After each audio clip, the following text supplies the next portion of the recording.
Hi, I'm Jessica with Chapter Chicks, and I am here to do a review over Kiss of Life by Daniel Waters. This book was released May 12th of 2009 by Disney Hyperion. It is the second book in the Generation Dead series. The first book is Generation Dead.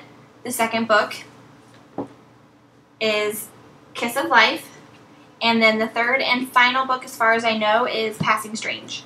There are 432 pages in the U.S. paperback edition, and I gave this book a B, which is 4 stars on my grading scale. I just want to start this off by saying do not watch this review unless you have read Generation Dead by Daniel Waters, which is the first book, because there will be spoilers to this book. A new phenomenon is sweeping the nation. Teenagers who have passed aren't staying dead.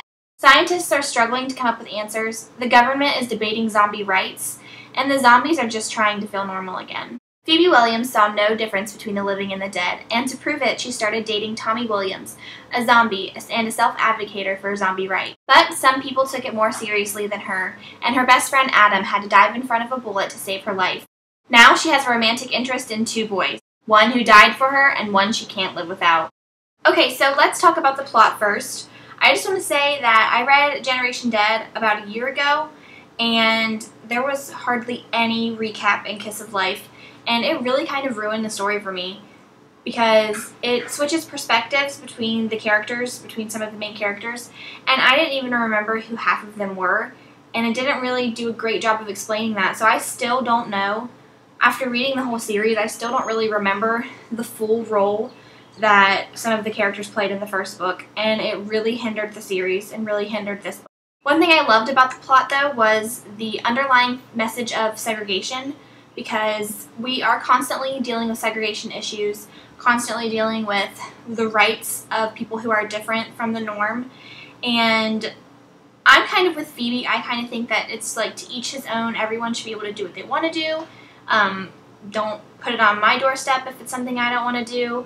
But if that's your business, I mean, it's their business. And I'm kind of with Phoebe in that general category. And it was really good to see the balance, like the struggle that people who are being segregated against have to go through, because the zombies have almost no rights whatsoever. And actually they don't have any rights. They're not almost no rights. They have no rights. And people can just murder them and do anything that they want, and it's not even a crime. It's just a public disturbance if they do it in a public place. So it was really interesting to see like how that affects a person and how that affects somebody's emotions, and I really liked that underlying theme. I thought it was very good, and I don't know if it was very subtle, so I don't know if it was meant to be that way or if it just happened to turn out that way, but I loved it. This was a pretty fast-paced book. I've read other reviews and watched other videos where people were thinking the opposite of me, that it was kind of slow, but I felt like something was always going on, and it wasn't something major, but it was like real life where something's happening. Like, you don't just wake up every day and have nothing happen to you. So there was always something going on, even if it wasn't like plot threatening and like huge and phenomenal, and yeah, there was always something going on, but it wasn't huge. And I like that. I think it gave it a more real sense. But I can see why some people would find that boring, because who wants to read about reality? Another thing I really liked was that this is the first series that I've heard of that's like this. Most series are what happens after there's a zombie apocalypse and the zombies are all evil and blah blah blah blah, trying to eat your brains. And that's awesome. I love zombies that do that. But this was a different spin on the zombies because they're not really zombies. They're just, their cells are reanimating and they come back to life after they're dead, and then they try to live normal lives because they're not trying to eat people's brains and things like that. They're just trying to go to school and live their lives.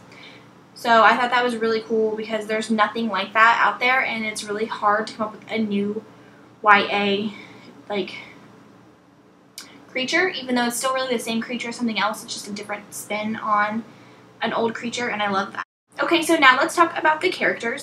Like I said, the lack of recap really hindered the characters for me, but the ones that I can remember and the ones that I like re-met or just met in this book, I really liked them. I just wish I could remember what happened to them all in the first one, because most of them are characters from the first one, and I only remember Adam, Tommy, and Phoebe from the first one, so it was really confusing. But once I kind of got on the ball with things, I I really, really liked the characters. I think they all had great personalities. They all had many different levels to their personalities, and I loved it. Out of all the characters, I'm going to have to say that Phoebe and Karen are my favorite. They were really funny. I feel like the closest related to Phoebe, and that's why I think connected with her character a lot. And then I just loved Karen's carefree personality and how advanced she was as a zombie. I thought that it really added a different element again to the story. Like I said, it switches perspectives among most of the characters, and that's something that I really enjoyed. I liked getting to see what everyone thought about things, and I liked getting to see both the bad and the good sides of zombies, and I thought that that was a really good way to write it. If it was just from Phoebe's perspective, I think it would have kind of got boring. Now let's talk about the writing. The writing, there was nothing special about it. There wasn't anything awful about it, but it was just like reading the book. It didn't like get dragged into the story to where I couldn't put it down. It was actually kind of hard for me to get into at first since the recap was so awful. And it wasn't spectacular, it wasn't awful, but if you're someone who needs good writing, like you need excellent writing, then I don't think you'll enjoy this book very much. But if you're someone like me who thinks that other stuff is more important, like the characters and the plot development, then you can look over the average writing style. And look at this cover. Look at how pretty it is.